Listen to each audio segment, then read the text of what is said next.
President Obama has left China and is now in Korea, the final leg of his trip to Asia. He arrived in Seoul this morning and will meet with leaders there tomorrow. Before leaving, the president took a tour of the Great Wall of China, saying it was magical. He also sat down with CBS News Chief White House correspondent Chip Reid.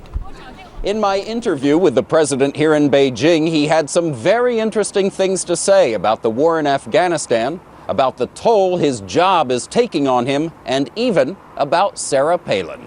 The president said it's still several weeks before he makes a decision on how many more troops to send to Afghanistan. Afghans are responsible for their own security. We've got to get Pakistan involved in a more effective way. So there are a range of things that we know we have to do. And at this point, it's a matter of fine-tuning a strategy that we can be confident will be successful and also won't be open-ended. I think that General McChrystal shares the same goal that I do and the same goal that the American people do, which is for us to be able to protect our homeland, protect our allies, protect U.S. interests around the world.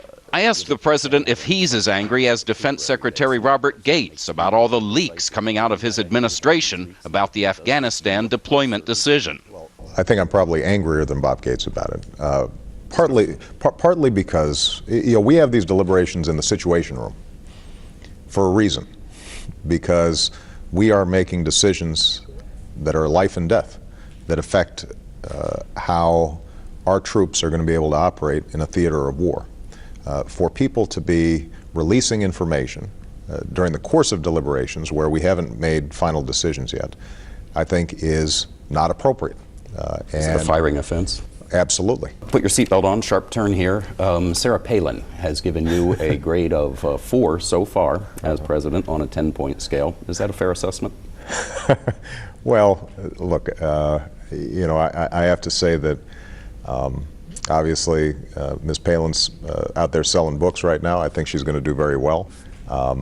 She and I have very different political philosophies, so it's probably not the person that I look to for measuring how our administration's doing. The president talked movingly about the toll his job is taking on him.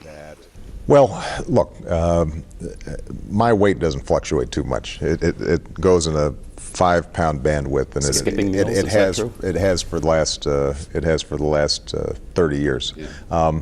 Skipping meals, that's usually just a scheduling issue, but I'm eating fine and I'm sleeping fine. My hair is getting gray, and it is the butt of a lot of jokes from my wife as well as my friends. You just don't have a comparable set of circumstances with 2 wars, a financial crisis as bad as anything since 1933, a host of regional issues that have to be dealt with, a pandemic, right? You have a convergence of factors that have made this a difficult year, not so much for me, but for the American people. And so absolutely that weighs on me, because whenever I visit Walter Reed or other military hospitals, I see the incredible sacrifices that our young men and women are making. That is a heavy weight, but it's an extraordinary privilege as well, and I wouldn't trade my job for anything. The president's last stop before heading home is South Korea. He said his top goal there will be to keep ratcheting up the pressure on North Korea to stop its nuclear weapons program. Traveling with the president in Beijing, Chip Reid, CBS News.